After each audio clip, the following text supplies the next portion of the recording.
I create travel videos and post them on YouTube. Well, that was the plan anyway. And now, I wait to put future travel plans into motion.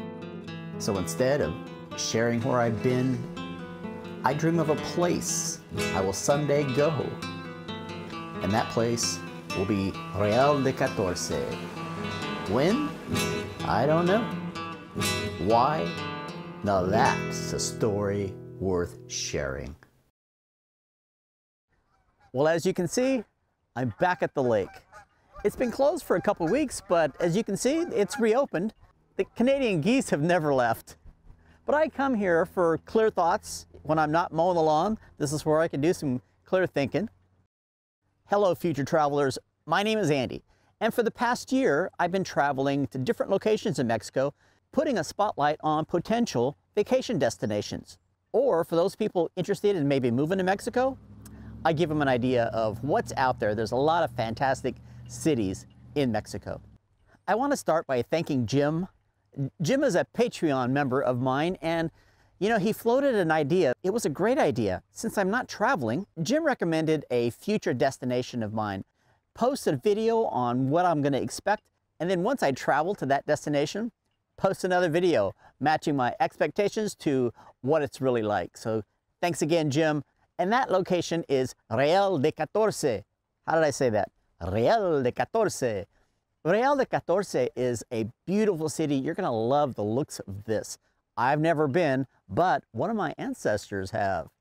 So this video is going to be a lot different. If you like travel, if you like history, and if you like genealogy, this is going to be a very interesting video because all three will be wrapped into this one package. Real de Catorce is located 150 miles from its state capital of San Luis Potosí. Real de Catorce is not an ordinary location that you would go to relax. This is a full travel experience. Real was one of the richest cities in Mexico and the New World.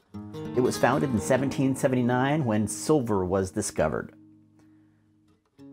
Its mines, along with those that are in Zacatecas and Guanajuato, were the leaders in silver extraction until the 20th century. The silver boons came and went, and so did the population.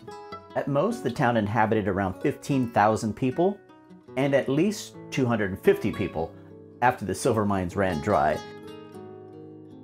And now, it's reported to have about 1,200 people living here. There is only one entrance, and that's through a tunnel about 1.5 miles long. The tunnel is one way, so there's much cooperation that has to happen to make this system work. The name Real de Catorce, or the Real 14, comes from a group of thieves who would rob people going to and from the cobblestone highway. They were captured and executed. There were 14 of them, thus the name Real de Catorce. Prior to traveling Mexico, for 30 years prior, I was a genealogist. It wasn't my profession, but I did it for my personal family. I have a unique surname. It's Perez Chica. On a piece of paper, it looks like an eye chart. But if you just split the name in two, Perez Chica, it becomes pretty simple, doesn't it? The original form is Perez de la Chica, and it was brought over from Spain from 6 generations back, my 4th great-grandfather, Francisco Perez de la Chica. And I have documentation that he was physically in Real de Catorce. Now, genealogy has gifted Francisco Perez de la Chica and Real de Catorce to me, and I am now going to gift it to you. So let's go, Mexico, Real de Catorce. What was my grandfather, my 4th great-grandfather, doing in Real de Catorce? He was a Spaniard. He was born in Malaga, and he came over in his mid-30s, and his occupation was that of a muleteer. For those of you who don't know what a muleteer is, he was a mule train driver. And back then in New Spain, that was the lifeblood of this new country. He specialized in silver. His children, for example, were born in silver cities, cities that had silver mines. Real de Catorce in the year 1772, they struck it rich. They found silver mines. So there was my fourth great grandfather doing what he did best.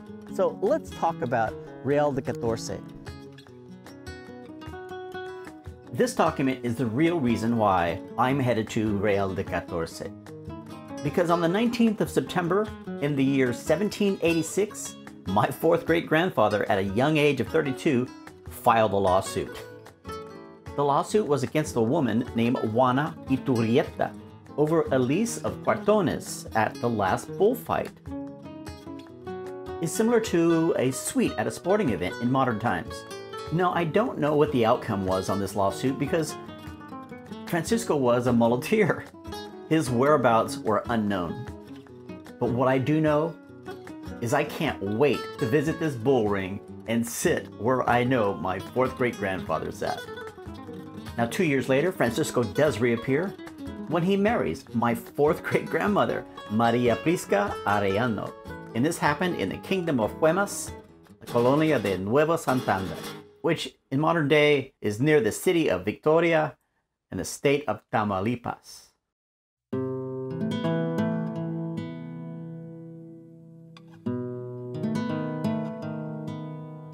As I said earlier, mule trains were the lifeblood of the Spanish Empire. And it had to have taken a special man to be a muleteer during this time.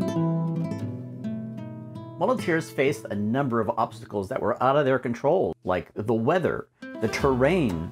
They had to do business with both the Spanish government, hacienda owners, and regular businessmen. An average contract is said to put a muleteer on the road for 1.5 years. They would have had to sleep in the elements until reaching the hacienda, and during that time having to manage a train of mules, seldom less than 50 in number, and manage a staff of trustworthy men to care for those mules.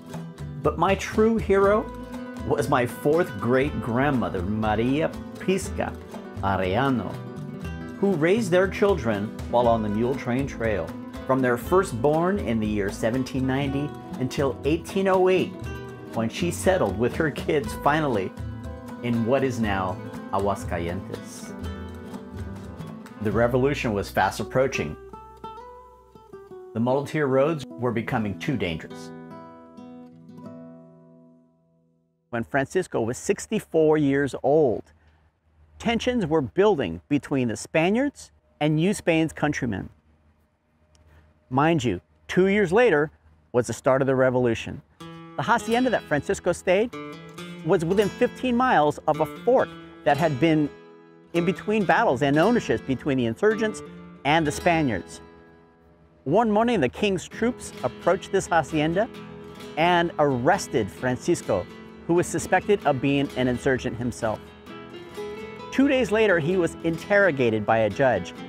Must have been terrifying for Francisco because if you were found guilty, that was certain death. The fortunate thing for me is the entire interrogation, there was a scribe on site and every word was written down. Not many genealogists have access to their own ancestors' words.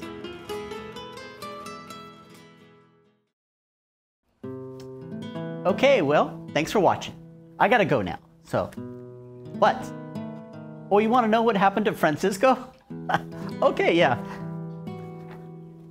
So I had his interrogation document translated to English from Spanish, and I condensed the heck out of it. So you're gonna get the highlights here, all right? So this is the dialogue between the judge and my fourth great grandfather, Francisco. So, Judge, what is the reason you're being held under guard? Francisco, I was taken prisoner by the king's troops. Judge, were you arrested alone or were others with you? Together with Comandante Don Ignacio Briviescas, and they killed another named Areces, who was an insurgent leaving the fort after resisting the king's troops. Judge, how is it that you're living in the San Isidro hacienda and being found in the company of Comandante Briviescas and the insurgent? Francisco, I beg the king's mercy. I fear the insurgents would rob me. This could mean kidnap or robbed of my material goods. Judge: what employment or consideration did you receive from the American government? Francisco: I never had employment nor received any special consideration. They only used my foraging services. Judge: do you know what the penalty is for treason according to the king's law?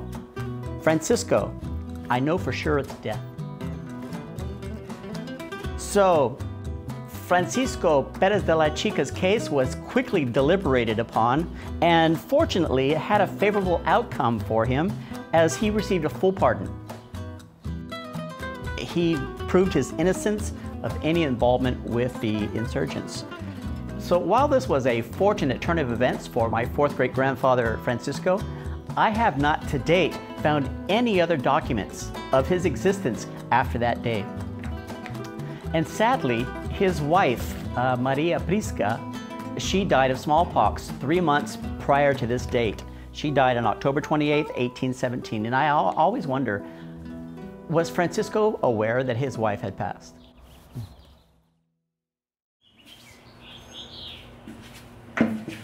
All this Spanish music has encouraged me to dust off the old guitar.